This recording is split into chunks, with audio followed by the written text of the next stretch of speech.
ঝিনাইদহ জেলার একজনে যে কিছুদিন আগেই মারা গেছে, কি অবস্থা তার, যে ডিটেলস এখন আসতেছে। 200 কোটি টাকার মামলা।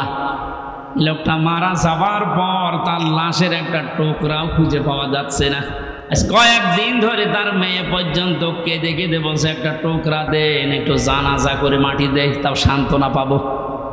ফেসবুকে কয়েকদিন আগে দেখেছি কলকাতায় খেজুর গাছের সাথে 2টা বিচি ঝুলিয়ে আছে।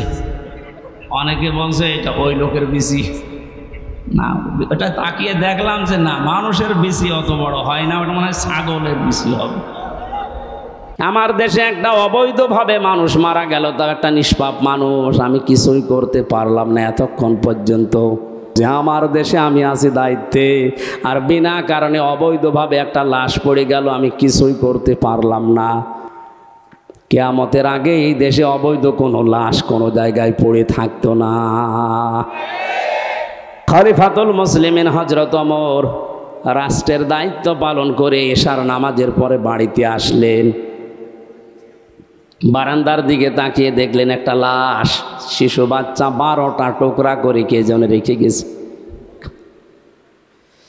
চিন্তায় পড়ে গেলেন, ডাক দিয়ে বলে, আমার দেশে কোরআনের বিচার চলছে, আর আমার ঘরের বারান্দা একটা মাসুম বাচ্চাকে 12 টুকরা করে কে রেখেছে, এর বিচার না হওয়া পর্যন্ত আমার নিস্তার নেই। তদন্ত কমিটি গঠন করলেন, 3 দিনের ভেতরে রিপোর্ট দেবে। মানুষ পায় না, রিপোর্ট দেবে কি? হযরত ওমরের চিন্তায় খাওয়া দাওয়া বন্ধ হয়ে গেছে। কি হয়ে গেল? পৃথিবীতে মুসলমান 57টা দেশ, এখন প্রতিটি রাষ্ট্রের যারা দায়িত্বে আছে, আমাদের দেশে যেমন 1634 জন মানুষ আছে। এদের যদি অনুভূতি, এদের যদি আকল হযরতে ওমরের মতো এভাবে কাজ করত, ওনার মাথা নষ্ট হয়ে গেছে। কি হয়ে গেল? কিছু পর্যন্ত এখনো আমার কাছে রিপোর্টই আসে না। হঠাৎ করে এক মুরব্বীকে সঙ্গে নিয়ে যুবতী একটা মেয়ে এসেছে, ডাক দিয়ে বলে, খলিফাতুল মুসলিমিন, যে লাশটা আপনার বারান্দায় ছিল ওটা আমার নিজের বাচ্চা, আমি ওরে টুকরা টুকরা করেছি। হযরত ওমর ডাক দিয়ে বলে, মেয়ে কি বলো, বুঝে শুনে বলো, পরবর্তীতে কি হবে তুমি জানো? মানুষ হত্যা করার যে বিচার কোরআনে আছে সূরা বাকারায়। বলে, হ্যাঁ আমি নিজেও কোরআনের হাফেজা, আমি নিজে জানি যে এর বিচার কি হবে। আপনার যা আছে কোরআনে আপনি শুরু করেন না, আমি এমনিতে শুরু করতে পারি না। হযরত ওমর তারপরেও তিনি সব শুনলেন গোড়া থেকে শেষ পর্যন্ত, দেখলেন মেয়েটার কোনো দোষ এখানে নেই, যেহেতু মানুষও নিজের ইচ্ছা করে হত্যা করেছে, এই কারণে তার শাস্তি দেওয়া হবে। আগেরটা আমি বলছি পরে। রায় ঘোষণা হয়ে গেছে সূরা বাকারার 177-78 নম্বর আয়াত অনুযায়ী, কুতিবা আলাইকুমুল কিসাসু ফিল কাতলা, এই আয়াত অনুযায়ী তিনি রায় দিলেন। হঠাৎ করে 3 জন যুবক এসে বলে, খলিফা বিচারের রায়টা একটু থামান, ও দোষ ওই মেয়েটার না, ও দোষ আমাদের। বাবাকে নিয়ে জঙ্গলের পাশে বসবাস করতে মেয়েটা, 3 জন শিকারে গিয়ে যৌবনের তাড়নায় পড়ে মেয়েটাকে দেখে বাবাকে বেঁধে রেখে ওর সাথে আমরা অন্যায় আচরণ করি, শেষ পর্যন্ত আমাদের কারণে মেয়েটা গর্ভবতী হয়েছে। যদি বিচার করা লাগে তাহলে আমাদের করেন। হযরত ওমর 4 জনকে সামনে নিয়ে ধমক দিলেন, কি 3 দিন কোথায় ছিলে? আমার এত বড় টেনশনের ভেতরে রাখলে কারণ কি? আমি চিন্তায় আমার খাওয়া দাওয়া ঘুম বন্ধ হয়ে গেছে। 3 দিন ভেতরে আসলে না, এখন হঠাৎ করে সব একটা একটা করে বের হচ্ছে।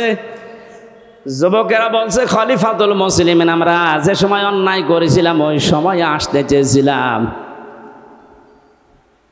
মনে মনে ভাবছিলাম যদি ধরা না পড়ি তাহলে তার অসুবিধা নেই, কিন্তু কোরআনে কারীম আমাদেরকে বাঁচতে দিল না। যেখানে যায় আমাদের কোরআন শান্তিতে থাকতে দেয় না, বারবার পেছনে যেন তাড়া করে বেড়ায় আমাদের বিবেকের ওপরে। যেটা করেছো যদি এই গুনার বিচার দুনিয়ায় না হয়, কিয়ামতে আল্লাহ এই পাপের বিচার ডবল করে করবে। দিনাজপুরবাসী একটা কথা মনে রাখবেন, ইসলামের 500 শরীয়তের যে বিধান আছে, এটা যদি কারো দ্বারা লঙ্ঘন হয়ে যায়, যদি ওই বিচার দুনিয়াতে কোরআন অনুযায়ী আপনি না পান, না করতে পারেন, কিয়ামতের দিন কিন্তু ওই বিচার আল্লাহ ডবল করে করবে। কথা বুঝতেছেন? আমরা আর পারলাম না, কোরআন আমাকে তাড়া দিয়ে এই জায়গায় এনেছে, আপনি বিচার আমাদের করেন, মেয়েটাকে ছেড়ে দেন। হযরত ওমর বললেন, না, মেয়েটাকে আমি ছেড়ে দিতে পারতাম, কিন্তু যা বলেছে শেষে এসে সজ্ঞানে স্বইচ্ছায় নিজের বাচ্চাকে নিজে টুকরা টুকরা করিস, এই কারণে। মেয়েটা এবার বলে, খলিফা আপনি তো এতক্ষণ শুনেছেন আমাদের দোষ না, আমার কোনো দোষ আসলে ছিল না, আমি তো নিরীহভাবে বসবাস করছিলাম। যুবকরা যৌবনের তাড়নায় শয়তানের ধোকায় পড়ে আমার ইজ্জত সম্ভ্রম নষ্ট করেছে। গর্ভবতী হওয়ার পরে বাচ্চাটা দুনিয়ায় এসেছে, মনে করলাম মাসুম বাচ্চা, এর তো দোষ নেই, কিন্তু এর জন্ম তো ঠিক নেই। আমি কোরআনে কারিমের হাফেজা, আমার পড়া কোরআন আয়াত আছে, কোরআন আমাকে বারবার ডাক দিয়ে বলে, অতুল্লিম বাদা যালিকা জানিম। আল্লাহ পাক জানিয়েছেন এই পৃথিবীতে কোরআনের ডাইরেক্ট ইনডাইরেক্ট যারা বিরুদ্ধে আছে তাদের 9টা গুণ আয়াতের পরবর্তীতে আছে। তাদের চরিত্রের ভেতরে 9টা গুণ পাওয়া যায়। 1 নম্বরে আপনি দেখবেন কোরআনের বিরুদ্ধে ডাইরেক্ট হোক ইনডাইরেক্ট হোক কেউ যদি অবস্থান নেয়, ওটা জানিম, বদমেজাজি, ওটা যার সন্তান।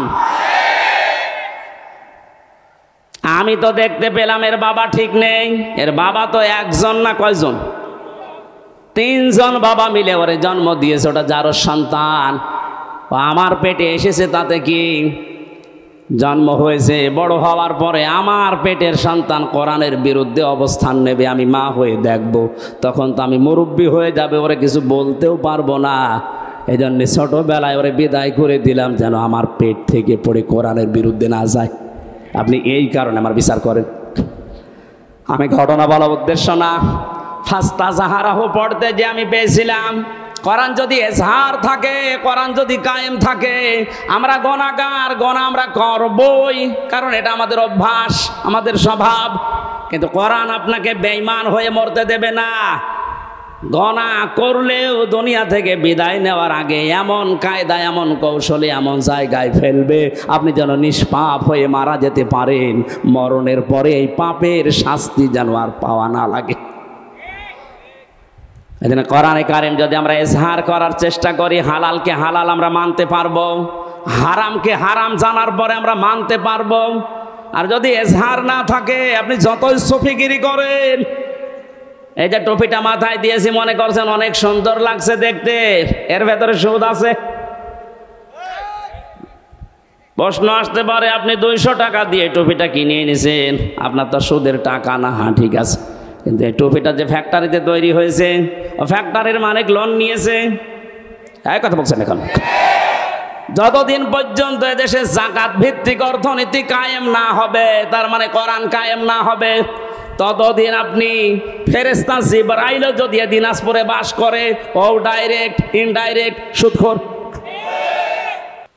কোরআন যে পড়ে, কোরআনকে দাঁড় করানোর জন্য চেষ্টা চালাবে, আর হালালকে হালাল জানার পরে মেনে নেবে, হারামকে হারাম জানার পরে মেনে নেবে। আল্লাহর নবী বলেন, আদখালাহুল্লাহুল জান্নাহ, আল্লাহ তাকে জান্নাতে দিয়েই দিয়েছে, না দেবে না। না আপনি আলেম,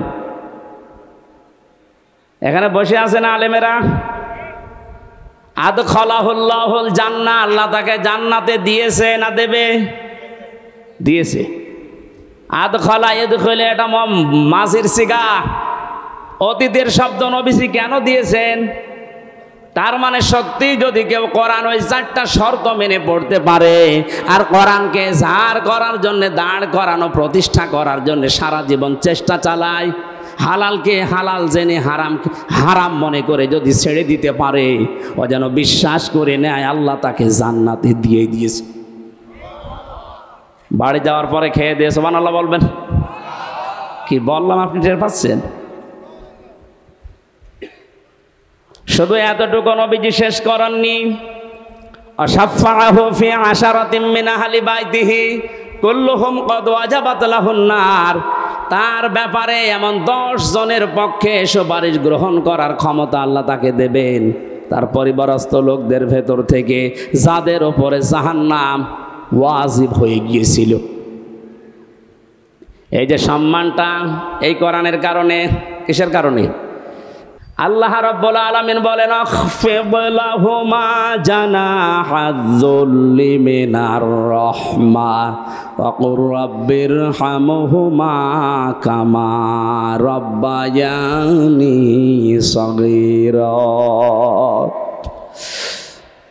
আলেম যারা আছেন তাদেরকে বলছি, এবার সারা জীবনে আয়াতটা জন্মের পর থেকে আমরা অনেকে পড়েছি, এর ভেতরে একটা গোপন রহস্য আছে। আমার আল্লাহ কি সেট করেছেন তাকান্ত ব্যাখ্যায়। আল্লাহ পাক বলেন আখফিদ, খফজন মানে ডাউন করার পরে ফল করে দেওয়া। পৃথিবীর সন্তানদেরকে আমার আল্লাহ যেন নিজে চোখে আঙ্গুল দিয়ে হাত ধরে বলতেছে, এ পৃথিবীর সন্তানেরা ডাউন করে দে, এরপরে ফল কর। কে ডাউন করার পরে ফল করবে? জানাহায-যুল্লি, জানাহন মানে ডানা, জানাহন মানে বলেন না কেন? আমার প্রশ্ন, পৃথিবীর কোনো মানুষের ডানা আছে? আছে?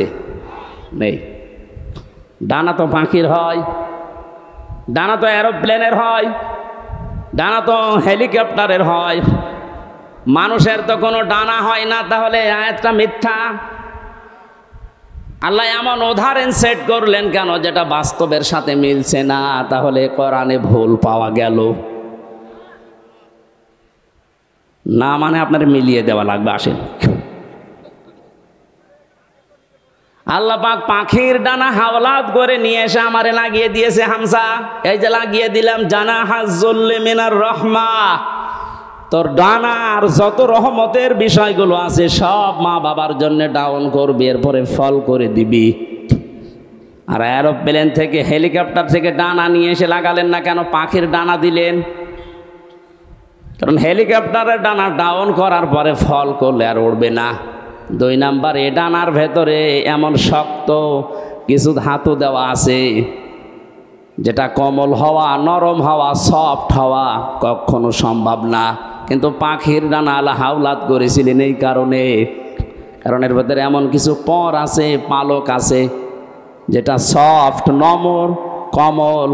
এমন একটা অবস্থা তৈরি হয় একটার সাথে আর একটা লাগলে, সিল যদি ছৌ মারে বাচ্চাগুলো, তখন মায়ের ওই ডানার নিচে যাবার পরে একটা কিচির মিচির শব্দ করে।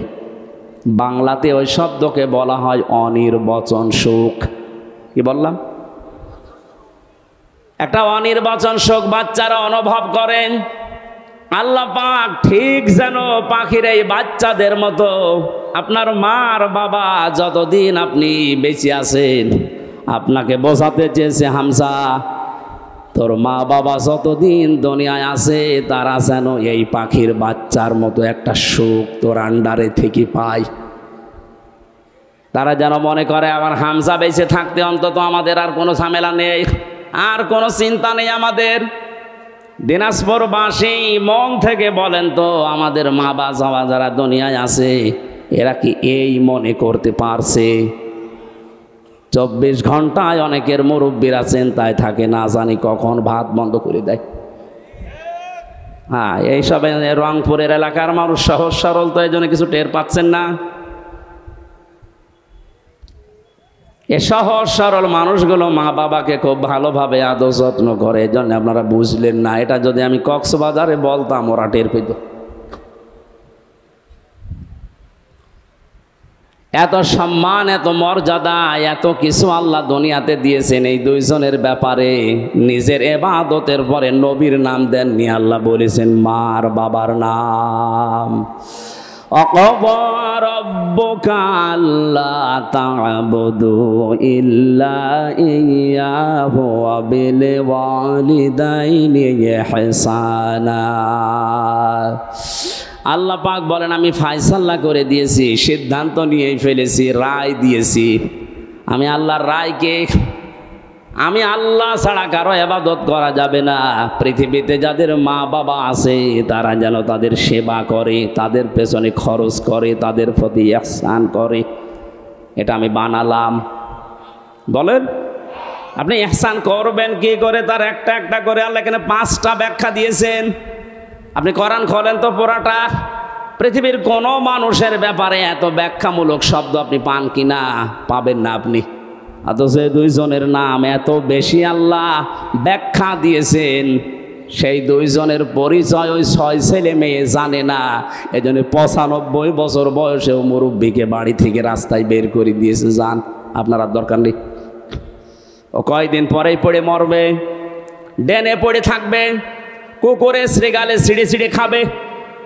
এক কথা বলেন না কেন? অথচ 6টা ছেলে মেয়ে তাকান, সব বিশ্ববিদ্যালয় থেকে মাস্টার্স করা। আমি বলছি না আপনার ছেলে মেয়েকে মাস্টার্স করাবেন না, তা না, অবশ্যই করান, কিন্তু তাকে 3টা বছর কোরআনে কারিম দিন। মাহফিলের সভাপতি যেখানে আছে, এইরকম জায়গা যেখানে পান 3টা বছর তাকে পড়ান। আমি কোরআন গ্যারান্টি দিয়ে দিলাম, আল্লাহর কসম জীবনেও কোনোদিন আপনার সামনে নেশা করার সাহস পাবে না। 2 নম্বরে কোনোদিন আপনার মর্যাদা হানি করতে দেবে না। রাঙ্গামাটির লংগদু থেকে আসার সময় দেখি এক মুরব্বী কাঁদতেছে, বৃদ্ধাশ্রমে মুরব্বী মানুষ প্রায়। আমারে নিয়ে গেল কমিটি, বলছে হুজুর দেখেন, যে দেখি সন্তানটা পাশে বসে আছে, উনি কলেজের অধ্যাপক, চট্টগ্রাম বিশ্ববিদ্যালয় থেকে অনার্স মাস্টার্স করিয়ে এসে কোন কলেজে যেন অধ্যাপনা করছে। আজ 1 মাসের বেশি হয়ে গেল এই মাকে রেখে গেছে বৃদ্ধাশ্রমে। 1 মাস মরে পরে যেহেতু টাকা দেওয়া লাগে, আজকে এসেছে টাকা দেওয়ার জন্যে। মা ছেলেকে ডাক দিয়ে বলছে, বাবা আমি যখন মারা যাব তখন আমার মাথার ওপরে এই ফ্যানটা, এটা পাল্টিয়ে নতুন ফ্যান লাগিয়ে দিবি। ছেলে বলছে, মা তুমি তো মরেই যাবে, তখন আবার ফ্যান কি হবে? মা বলছে লাগবে, কারণ 1টা মাস এখানে আমি আছি, ফ্যানটা ঘরে না। কর্তৃপক্ষকে বারবার আমি বলেছিলাম, কিন্তু ওরা কথা আমার শোনে না, কারণ তুই তো টাকা দিয়ে যাস নাই। 1 মাস পরে আজকে ওরা খবর দিয়ে তোকে নিয়ে এসেছে। বাস্তবতায় আমি যেটা দেখলাম, আমার তো মনে হচ্ছে আমি মারা যাওয়ার পরে তোর যখন এই বয়স হবে, তোর ছেলে মেয়ে মিলে তোরেও এখানে দিয়ে যাবে। তোর তো আবার ফ্যান ছাড়া ঘুম হয় না, ছোটবেলা থেকে তোকে বাতাস দেওয়া ছাড়া আমি ঘুম পাড়াতে পারি না। তোর কষ্ট হবে রে বাবা, তুই আগে থেকেই ব্যবস্থা করে যা, আমি মারা যাওয়ার পরেই তুই ফ্যানটা পাল্টিয়ে দিবি। দেখলাম ওর সামনে, ওর হাতের ওপরে মা মারা গেল, হাও মাও করে কেঁদে বলছো, হুজুর এ দোষ শুধু আমার একা না, এ দোষ আমার বউর। আমার 2টা ছেলে মেয়ে আছে, তাদের মুখের দিকে তাকে আমি তালাকও দিতে পারি না। শেষ পর্যন্ত বউ আমারে বারবার তাড়না দিয়েছে, বুড়ি বাড়ি থাকলে তোমার ভাত আমি খাবো না। আমি তো সংসারটা ভাঙতে পারলাম না। মাকে এই বৃদ্ধাশ্রমে শেষ পর্যন্ত রেখে গিয়েছিলাম। বাবা আমার 10-12 বছর আগেই মারা গেছে, বহু কষ্ট স্বীকার করেছিল মা আমার জন্যে, প্রতিদান আমি দিতে পারলাম না। আজকে আমার হাতের উপরেই মারা গেল। দিনাজপুরবাসী, বান্দরবন, রাঙ্গামাটি, লংগদু শুধু ওই মুরব্বী না, আমার মনে হয় অনেক মানুষ এখন দিনাজপুরে ওই রকম অবস্থায় আছে। আমি যেটা বোঝানোর জন্য পর্যন্ত এসেছিলাম, ছেলে হোক মেয়ে হোক, আগে 3টা বছর তাকে কোরআনের সাথে পরিচয় করান। ওর অন্তরটা মানুষের অন্তর হবে, উজাড় গৃহ শয়তানের ঘর হবে না। তখন আপনি কি ও বুঝবে যে আল্লাহর পরে আপনার স্থান, তামাম দুনিয়া একদিকে চলে গেল, আপনাকেও ছাড়বে না। এই জন্য দায়িত্বে যারা আছেন আমি আবার আহ্বান জানাচ্ছি, শুধু আমরা একা মরব না, একা ঝামেলায় পড়ব না, আপনিও ঝামেলায় পড়বেন। কোরআনে কারিমকে এখন কম্পালসারি করেন, আপনিও বাঁচবেন, আমরাও বাঁচতে পারবো। কথা বলেন ঠিক কি না? যে কোরআন না থাকলে মানুষের হৃদয় আর হৃদয় থাকে না, শয়তানের ঘর হয়ে যায়, উজাড় গৃহ হয়ে যায়।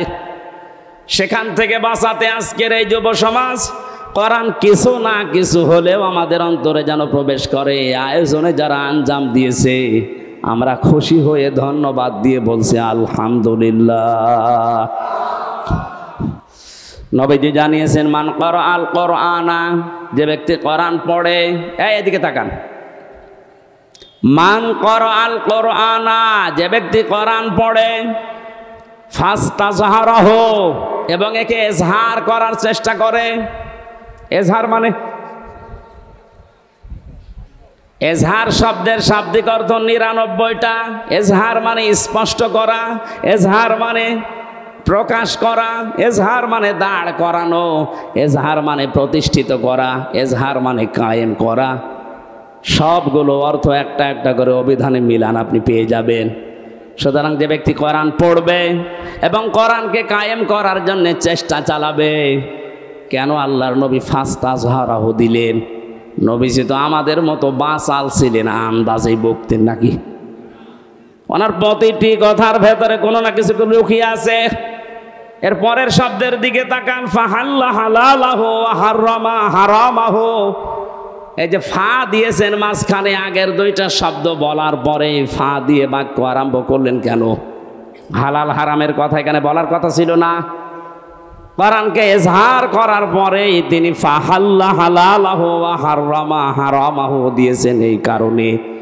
কারণ কোরআন যদি প্রতিষ্ঠিত না থাকে, কোরআন যদি কায়েম না থাকে ব্যক্তি, পরিবার, সমাজ, রাষ্ট্রে, তাহলে ওই দেশে বসবাস করে এমন হালাল জিনিস আছে, হালাল জানার পরও মানা যায় না। এটা তো বাংলাদেশে নেই। আমার কথা কি বুঝতেছেন? কোরআন যদি এজহার না থাকে, কায়েম না থাকে, হারামকে হারাম জানার পরও ছেড়ে দেওয়া যায় না, এমন জায়গা এদেশে আছে। এবার শব্দের দিকে খেয়াল করেন, মান করাল কোরআনা, শব্দটা করা দিয়েছেন। পড়া কোরআন শরীফ পড়ে আমি পেয়েছি কোরআন পড়ার ব্যাপারে যত শব্দ, 3টা শব্দ সবচাইতে বেশি। করা, রাতালা, তালাওয়া, কয়টা? অভিধান দেখেন, এই 3টা শব্দের শাব্দিক অর্থের ভেতরে 4টা শর্ত আছে। যে ব্যক্তি কোরআন পড়তে চায় তাকে শুদ্ধ করে পড়া লাগবে। যে ব্যক্তি কোরআন পড়তে চায় কোরআনকে তাকে বুঝতে হবে। আমি নাম নিলাম না, একজন মনে করেন এখানে আছে তার বাবা মারা গেছে, সভাপতি সহ আমার মতো আরো 5 জনকে নিয়ে বলছে হুজুর কোরআন খতম করে দেন। পড়া কোরআন খতম করে ফেললাম।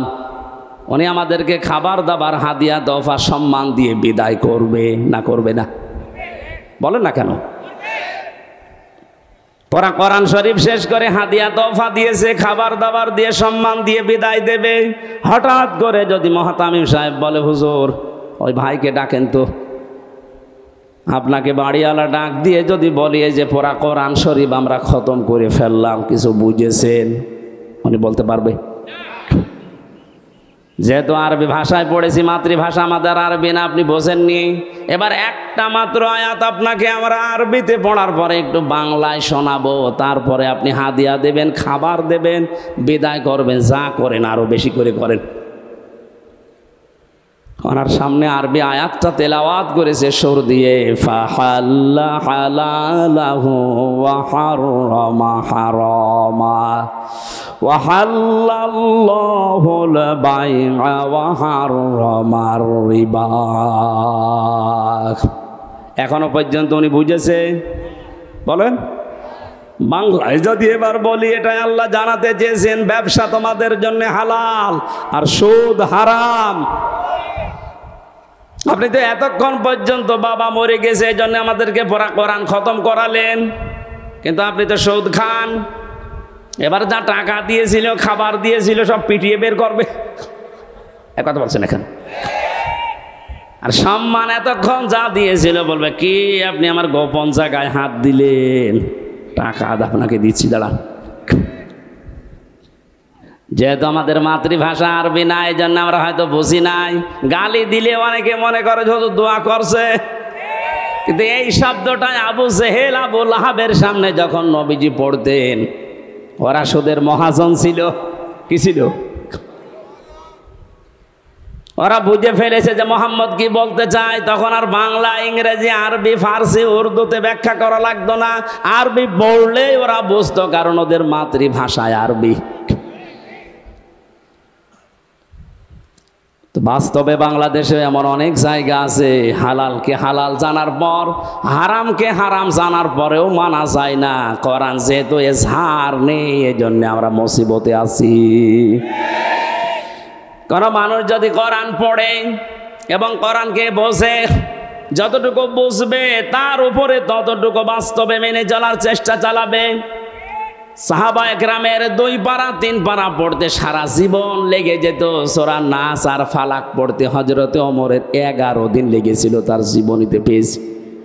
অথচ আমারে পড়তে দেন সূরা নাস আর ফালাক আমি 3 মিনিটে শেষ করে ফেলবো। তাহলে হযরত ওমর মনে হয় পড়তে পারতেন না, তাই তার এত সময় লাগলো কোন কারণে? যে আয়াত পড়তেন ওইটা তার প্র্যাকটিক্যাল লাইফে মিলাতেন। কুল আউযু বিরাব্বিন নাস। আল্লাহ পাক বলেন, নবী আপনি বলুন আমি আশ্রয় চাই মানুষের রবের কাছে। এখন রব কি? রবের অর্থ প্রধানত 19টা। উনি 19টা বিষয় নিজের জীবনে মিলিয়ে দেখতেন। রব মানে আইনদাতা, রব মানে প্রতিপালক, রব মানে উকিল, রব মানে এরকম যত আছে মিলাতেন। দেখি আমার জীবনে মেলে কিনা। যখন দেখতেন রব মানে আইনদাতা, আমার জীবনে আল্লাহর আইন আমি যতটুকু ওই সমর্থ আমি মানতে পারছি।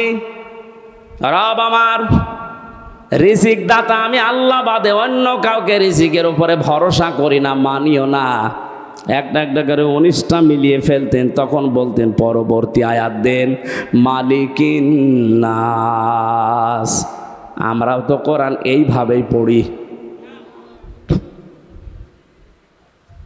তার 11টা আয়াত পড়তে 11 দিন সময় লেগে যেত এইভাবে মিলাতে।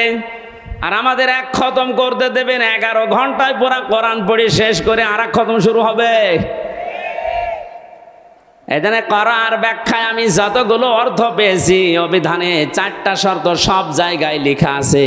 কেউ যদি কোরআন পড়তে যায় সে যেন শুদ্ধ করে পড়ে। অরাতিলিল কোরআন তারতিলা। এ নির্দেশ কার? আরো জোরে বলেন।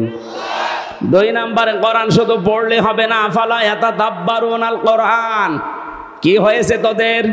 কোরআন নিয়ে কেন চিন্তা ভাবনা করো না? না বুঝলে আপনি চিন্তা করবেন কি দিয়ে? 3 নম্বরে এটা আপনার প্র্যাকটিক্যাল লাইফে আপনি মেলাবেন, বোঝার চেষ্টা চালাবেন। 4 নম্বরে যতটুকু বুঝেছেন এটা যেন মানুষ মানতে পারে সেই ব্যবস্থা করে দেবেন। এই 4টা শর্তের নাম হচ্ছে করাআ। 4টার নাম কি? এভাবে যারা কোরআন পড়বে আল্লাহ পাক বলেন আল্লাযীনা আতাইনাহুমুল কিতাবা ইয়াতলুনাহু হাক্কা তিলাওয়াতি। আমি যাদের কিতাব দিয়েছি তারা এর হক আদায় করে, তার মানে 4টা শর্ত মেনে পড়ে। উলাইকা ইউমিনুনা বি। এই মানুষগুলোই আমার কোরআনে বিশ্বাসী। বলেন সুবহানাল্লাহ। আমা ইয়াকফুর বিহি ফাউলাইকা হুমুল খাসিরুন। এই 4টা শর্ত মেনে যারা আমার কোরআন পড়ে না, ওরা কোরআনে বিশ্বাসী নয়, এরা জীবনে ক্ষতিগ্রস্ত হবে। এটা আমি বানালাম। বলেন আমার ভাইরা, আমি যেটা বোঝাতে চাচ্ছিলাম, কোরআনে কারীম যারা এই 4টা শর্ত মেনে পড়ে আর একে ইজহার করার জন্য দুনিয়ায় চেষ্টা চালায়, কায়েম করা, প্রকাশ করা, প্রতিষ্ঠিত করা, স্পষ্ট করা, দাঁড় করানো, এটা যদি দাঁড় হয়ে যায় আপনি বাধ্য হবেন হালালকে হালাল জানার পরে মেনে নিতে। আপনি পারবেন না হালালকে হালাল জানার পরে মেনে না নিতে পারবেন না। এ পরিবেশ তৈরি হয়ে যাবে। কারণ জনগণের ভেতরে যখন কোরআনে কারীম প্রতিষ্ঠিত থাকবে, আপনি বাদশাহ, আপনি মন্ত্রী, আপনি মেয়র, যত বড় দায়িত্বেই থাকেন না কেন, যারা আপনার আন্ডারে থাকবে ওদের বুকে এমন সাহস তৈরি হবে, সামনে থেকে প্রতিবাদ করবে। আপনি দাঁড়ান। হযরত ওমরের জামানায় যেহেতু কোরআনে ঝাড় ছিল, বক্তব্য দিচ্ছিলেন মসজিদে নববীতে। এক সাহাবী উঠে বললেন, খলিফাতুল মুসলিমিন, আমিরুল মুমিনিন, আপনার বয়ান বক্তব্য বন্ধ করেন। কেন? প্রত্যেকে রাষ্ট্রীয় কাপড় পেয়েছে একটা একটা করে, সেই হিসাবে তো আপনিও একটা পাবেন। আপনার শরীরের ভেতরে ডবল কাপড় দেখা যায়, অবশ্যই আপনি একটা বেশি আত্মসাৎ করেছেন। আমার মনে হয় কোনো চেয়ারম্যান না, কোনো মেম্বার না, মেম্বারের চামচ এইটা, ওর সামনেও যদি কেউ এরকম প্রতিবাদ করে যে কাবি খা, ওইটা কই, ওরে 10 বছর জেল খাটা লাগবে। আর সরাসরি প্রেসিডেন্টের সামনে দাঁড়িয়ে প্রতিবাদ করছে সাধারণ একজন মানুষ। হযরত ওমর ওই বয়ান বন্ধ করে দিয়েই বললেন, আল্লাহর নবীর সাহাবীরা, ঠিক আছে আমি ওর জবাবটা আগে দিয়ে নেই। আমি নিজে দেব নাকি আমার এই সামনের কাতারে আমার ছেলে আব্দুল্লাহ আছে, ও দেবে? হযরত আব্দুল্লাহ উঠে বললেন, বন্ধুরা প্রত্যেকেই একটা একটা করে কাপড় পেয়েছে, আমিও একটা পেয়েছিলাম, আমার বাবাও একটা পেয়েছে। যেহেতু বাবাকে মাঝে মাঝে এই বিদেশি প্রতিনিধি দলের সাথে সাক্ষাৎ করা লাগে, জুমার দিন নামাজ আদায় করানো লাগে কেন্দ্রীয় মসজিদে, ঈদের সময় নামাজ পড়ানো লাগে, বাবার এই রকম জামা নেই, এই জন্য আমার কাপড়টাও বাবাকে দিয়েছি। দুইটা কাপড় মিলিয়ে বাবা আমার কাপড় তৈরি করেছে। কোরআন যদি এজহার থাকে, কায়েম থাকে, ও দেশে আপনি উল্টা পাল্টা করে নিজে বাঁচতে পারবেন না, আপনাকে বাধ্য করবে কোরআন। এই ফাস্তা সাহারাহুর ব্যাখ্যায় আমি টিকার ভেতরে পেয়েছি,